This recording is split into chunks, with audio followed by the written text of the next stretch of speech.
You can say this is grid phi or gradient of the scalar function phi.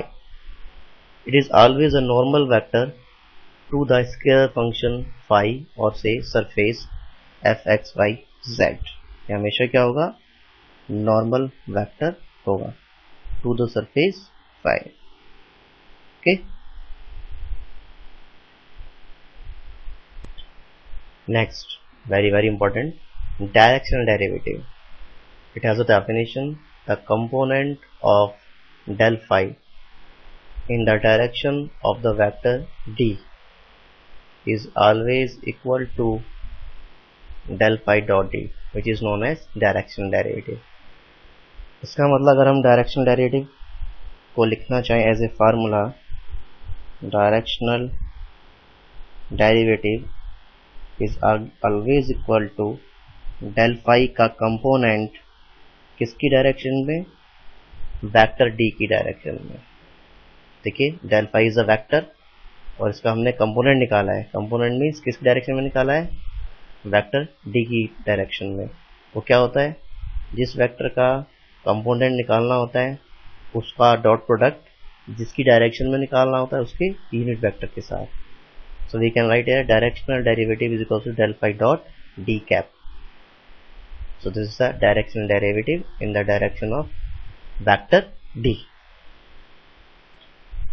We have the question, find the directional derivative. इसको और भी कुछ बोलते हैं, that is rate of change. Directional derivative को और भी बोलते हैं rate of change of phi is equals to xyz in the direction normal.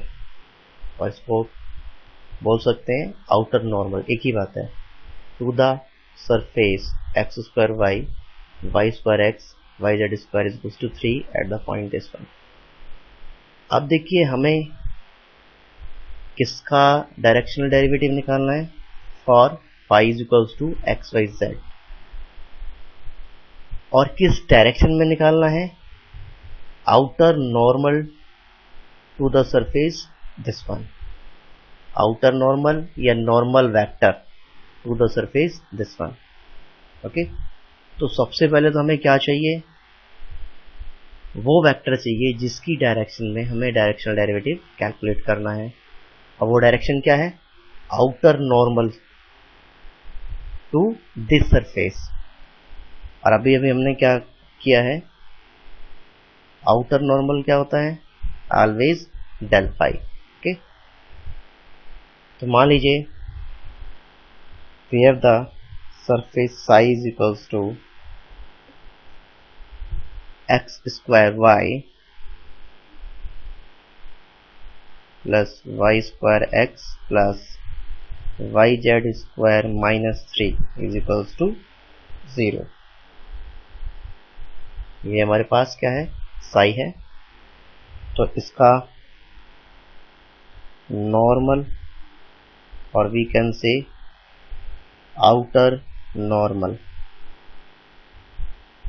Vector क्या होगा, always equal to del psi. किसके बराबर होगा, डेल साई के. डेल हमारे पास क्या होता है, i del over del x plus j del over del y plus k del over del z into psi. इसको मल्टीप्लाई करने में कितना आ जाएगा, i del psi by del x plus j del psi by del y plus k del psi by del z, del psi by del z. ये हमारे पास value होगी किसकी, डेल साई की. This is your del psi. और del psi क्या है, outer normal vector, और आउटर नॉर्मल वेक्टर या normal direction to surface psi, जिसकी डायरेक्शन में हमें डायरेक्शनल डेरिवेटिव कैलकुलेट करना है.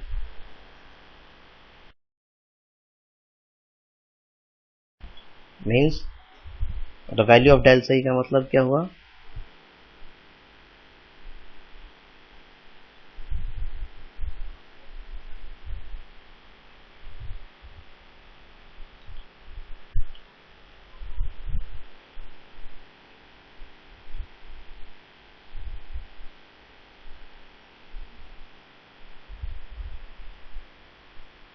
हमारे पास ये जो डेल साई वेक्टर था, इसकी 1 1 1 पर वैल्यू कितनी होगी ये हम कैलकुलेट कर सकते हैं।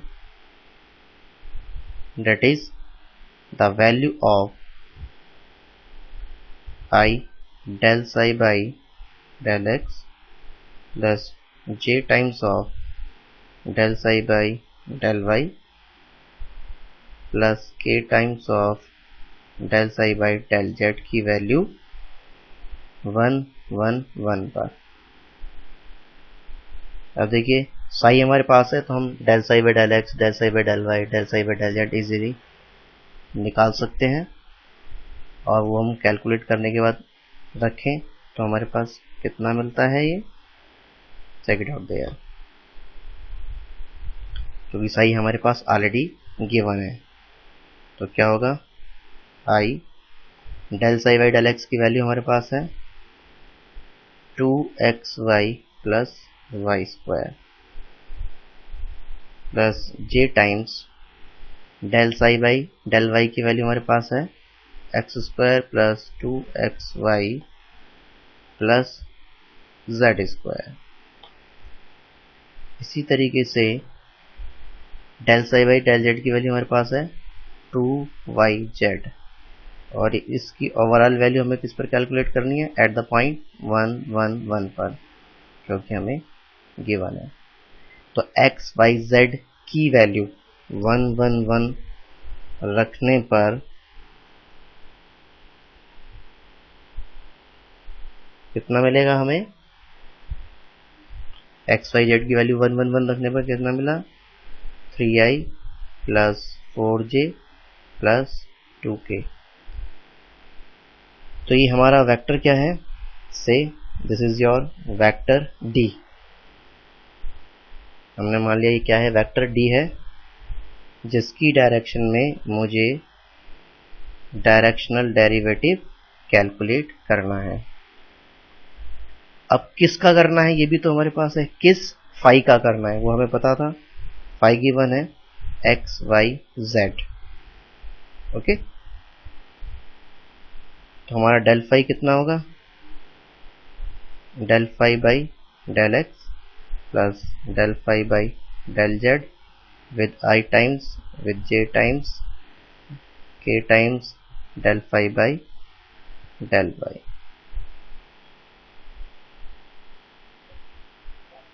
Okay, this is your j times।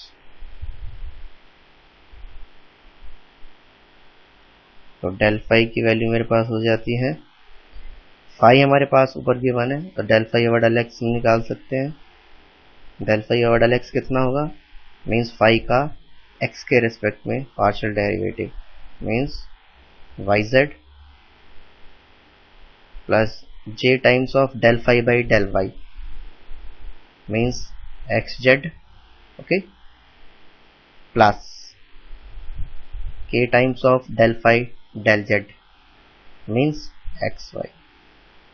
Okay, अब डेल फाई और की वैल्यू 1 1 1 पर कितनी होगी, मीन्स इस पूरे रिलेशन की वैल्यू 1 1 1 पर। तो एक्स वाई जेड की वैल्यू 1 1 1 रखने पर कितना मिलेगा, i प्लस जे प्लस के। ओके, अब हमें क्या निकालना है, डायरेक्शनल डेरिवेटिव ऑफ, किसके लिए निकालना था, of the scalar function that is phi is equals to कितना होगा, डेल फाई का कंपोनेंट अकॉर्डिंग टू डेफिनेशन किसकी डायरेक्शन में, वेक्टर डी के, यूनिट वेक्टर डी की डायरेक्शन में। ओके, क्या हमें निकालना है, डी आपके पास है तो डी कैप हम यहाँ देखिए निकाल सकते हैं। डी कैप की वैल्यू क्या होगी, 3i plus 4j plus 2k, और इसको इसके मॉड से डिवाइड कर देंगे तो कितना मिलेगा हमें, 3 square plus 4 square plus 2 square. That is कितना मिला 3i plus 4j plus 2k divided by under root 29। इसकी वैल्यू हम रख देते हैं। डेल फाई की वैल्यू कितनी है हमारे पास at 1111 i plus j plus k dot D cap कितना है 3i plus 4j plus 2k plus 2k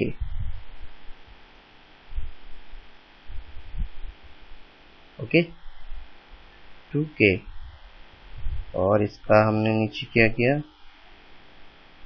divide किया, किससे डिवाइड किया अंडर रूट 29 से। और इसको अगर हम सोल्व करें by the property of dot product तो हमें क्या मिलेगा ऊपर 3 plus 4 plus 2 by the dot product और नीचे डिवाइड में क्या है under root 29 that is 9 by under root 29।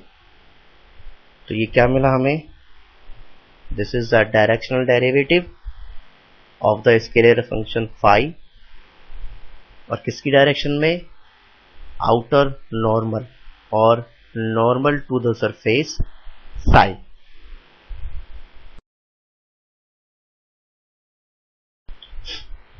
हमारे पास क्वेश्चन है if u is given x plus y plus z, v is given x square plus y square z square and w is given yz plus zx plus xy, then show that grade u, grade v and grade w be the coplanar vectors। तो देखिए हमें सबसे पहले इस question में क्या चाहिए grade of u, grade of v, grade means gradient, grade of w। यहाँ पर देखिए सारे u v w क्या है स्केलर क्वांटिटीज हैं। We can say these are the scalar function।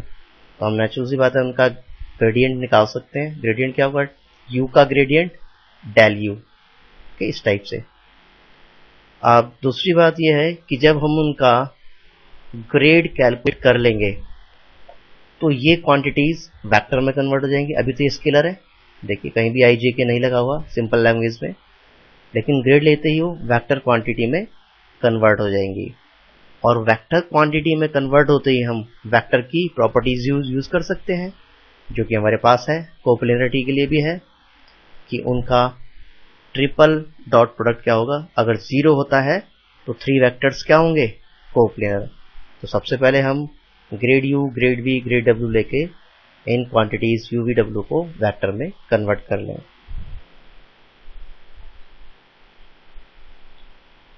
Means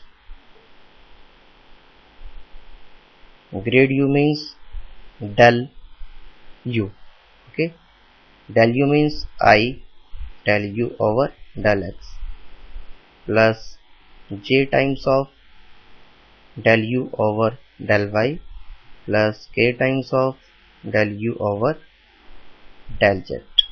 okay, u हमारे पास देखिए कितना गिवन है x plus y plus z, तो हम del u over del x निकालेंगे क्या आएगा y प्लस जेड ओनली क्या आएगा ओनली 1। इसी तरीके से अगर हम del u over del y निकालेंगे यहाँ से इट इज ऑल्सो 1 और del u over del z भी 1 और वो वैल्यू हम इसमें सब्स्टिट्यूट करें तो कितना मिलेगा हमें check it out the area that is i into 1 j into 1 plus k into 1 that is i unit vector i plus j plus k। तो देखिए ग्रेड u होते ही u किस में कन्वर्ट हो गया वेक्टर क्वांटिटी में। सिमिलरली ग्रेड v कितना होगा हमारे पास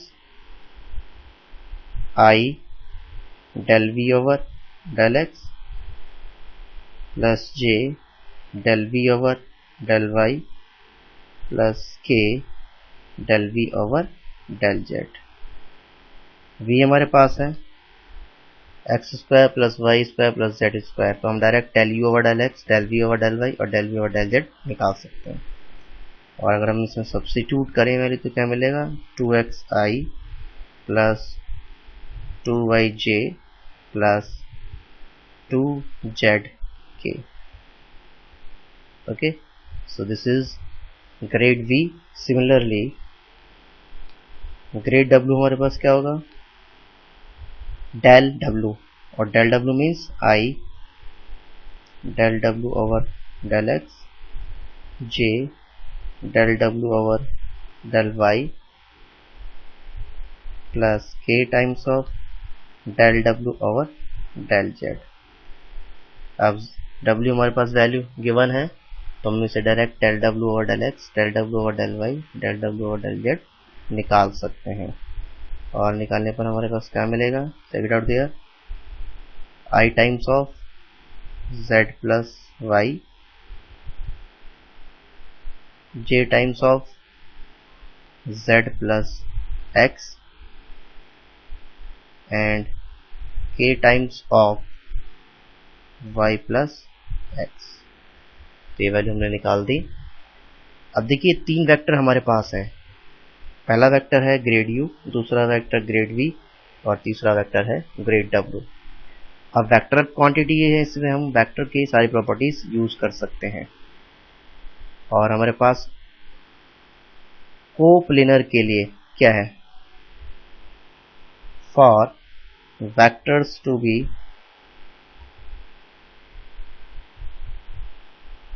कोप्लेनर क्या होना चाहिए, their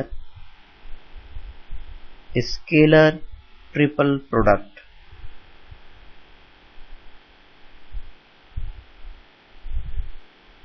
is 0. ओके, तो क्या होगा वो देखिए, grade U dot grade V cross grade W. Okay, ठीक है, this is the scalar triple product. और इसको हम कैसे लिख सकते हैं, वेरी सिंपल. तीनों वेक्टर की कोफिशिएंट्स हम अरेंज कर लें डिटर्मिनेंट में, इसकी वैल्यू हमेशा इसके बराबर होती है. अब पहला वेक्टर देखिए, यहाँ पर हमारे पास क्या है, व्हाट इज अवर पहला vector here, first vector is I plus J plus K. तो इसके कोफिशिएंट कितने होंगे, यहाँ से 1 1 1 1 1 1. सेकंड वेक्टर में देखिए हमारे पास क्या है, I J K के कोफिशिएंट्स 2x 2y 2z. इसी तरीके से थर्ड वेक्टर जो है हमारे पास, दैट इज ग्रेड W. इसमें I J K के कोफिशिएंट्स क्या है हमारे पास, Z plus Y Z plus X and Y plus X. Okay, for the right hand side हम इसको कैसे लिख सकते हैं, 2 कॉमन ले सकते हैं. तो 2 is taken common, 1 1 1 only X Y Z Z plus Y Z plus X Y plus X. Okay, इसको अगर फर्दर सोल्व करें, कुछ ऑपरेशंस लगाएं, तो we have taken operations for the determinant. क्या लगाया हमने, R2 replace by R2 plus R3. तो डिटर्मिनेंट हमारे पास बन जाती है, क्या डिटर्मिनेंट बनेगी, 1 1 1 X plus Y plus Z X plus Y plus Z और X plus Y plus Z. Okay, और तीसरा रो क्या होगा, that is Y plus Z, that is Y plus Z Z plus X Y plus X. तो ये determinant हमें मिल जाएगी. Okay, और अगर इस डिटर्मिनेंट से हम सेकंड रो से क्या कॉमन ले रहे हैं, सेकंड रो से क्या कॉमन ले सकते हैं, x plus y plus z, सभी में देखिए वही एलिमेंट है, तो इसमें से हमने कॉमन लिया 2x plus y plus z common ले लिया, तो विद इन द डिटर्मिनेंट क्या बचेगा, ऊपर 1 1 1 और नीचे भी 1 1 1 है ना। और लास्ट रो में देखिए क्या बचा, लास्ट रो में क्या बचेगा हमारे पास, z plus y, z plus x, y plus x. हम इसको शो करेंगे, नेक्स्ट पेज पे इसको शो करके दिखाते हैं।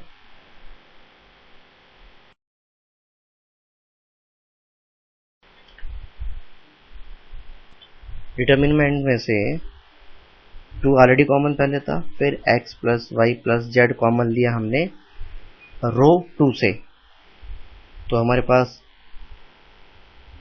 डिटर्मिनेंट बचता है ऊपर 1 1 1 ऑलरेडी था, दूसरे रो में से हमने x plus y plus z common लिया तो क्या बचेगा 1 1 1, और तीसरा रो था हमारे पास y plus z, z plus x, x plus Y.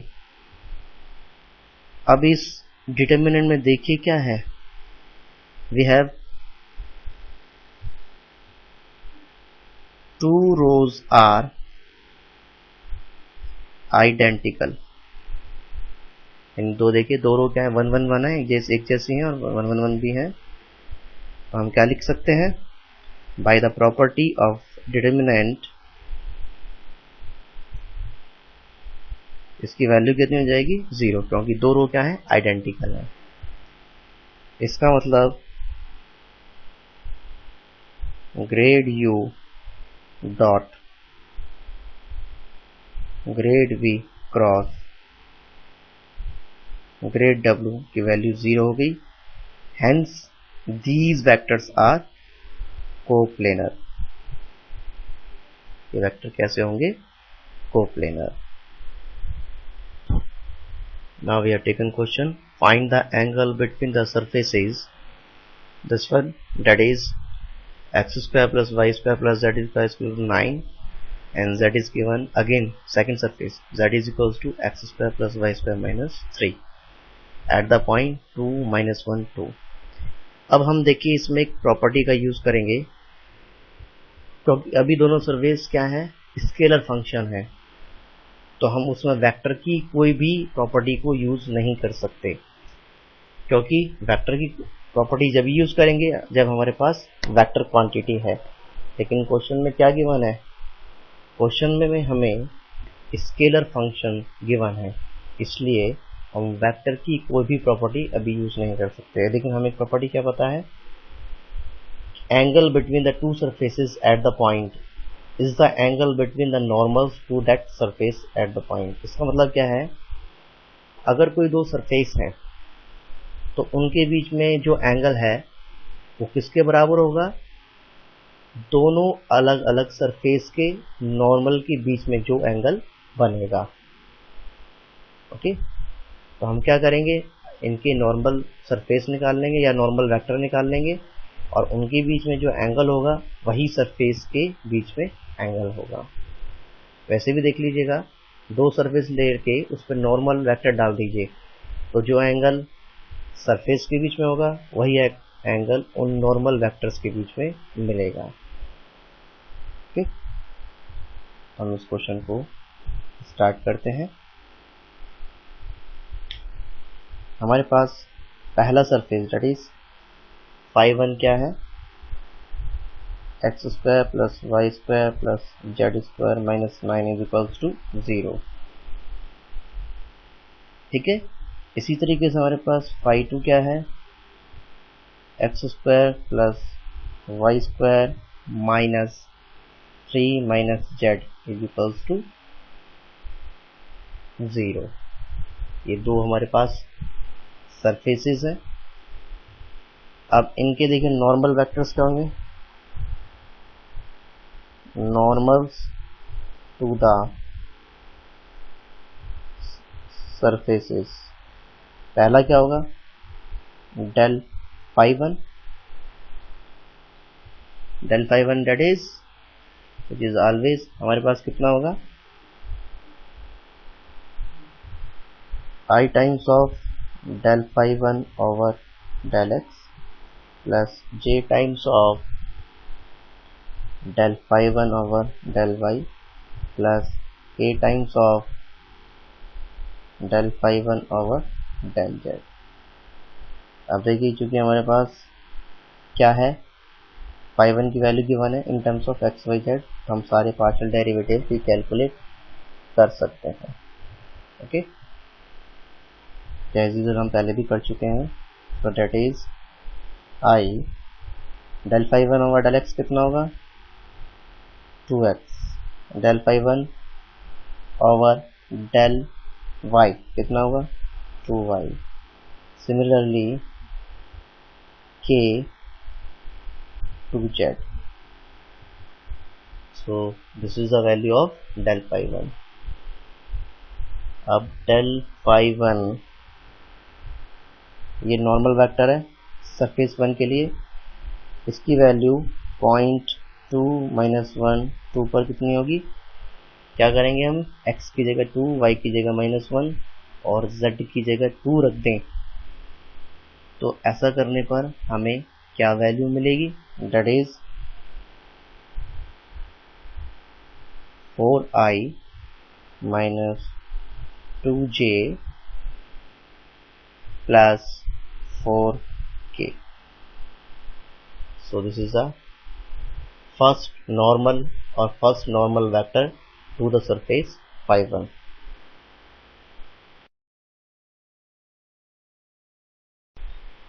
इसी तरीके से अब हम दूसरा नॉर्मल वेक्टर निकालेंगे, किसके लिए, जो कि phi 2 के लिए है.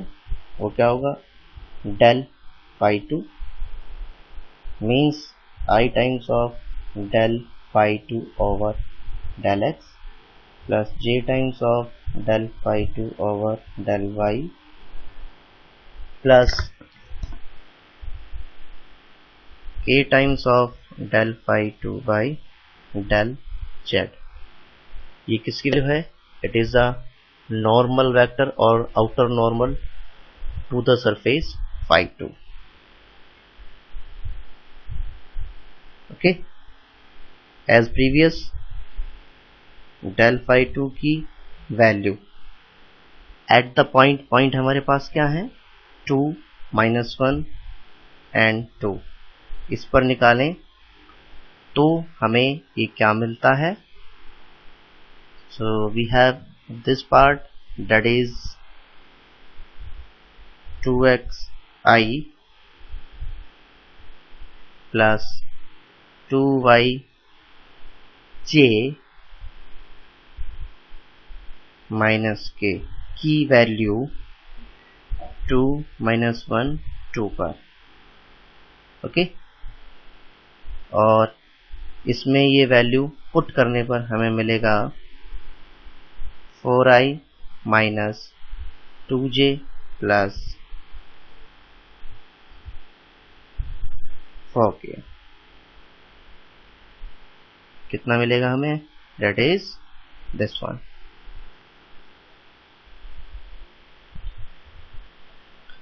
अब देखिए हमारे पास दो नॉर्मल वेक्टर निकल चुके हैं. अब वेक्टर के बीच का एंगल हम इजीली कैलकुलेट कर सकते हैं. Let's take del phi 1 at 2 -1 2 is our vector n1 and del phi 2 at the point 2 -1 2 is equals to vector n2. अब एक तरीके से हमारे को n1 वेक्टर और n2 वेक्टर के बीच का एंगल निकालना है. हम जानते हैं n1 dot n2 by the property of vectors is equals to कितना होगा, mod of the vector n1 mod of the vector n2 into cos theta and cos theta is equals to vector n1 dot vector n2 divided by mod of vector n1 mod of vector n2. Okay, अब देखिए n1 हमारे पास क्या था, we have the n1 4i minus 2j plus 4k dot 4i minus 2j minus k. अब इन दोनों का mod देख लीजिए, इजीली हम निकाल सकते हैं. Under root that is 4 square plus minus 2 square plus 4 square into under root 4 square plus minus 2 square plus minus 1 square.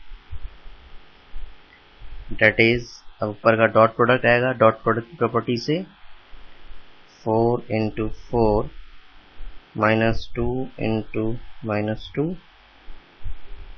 Plus 4 into minus 1.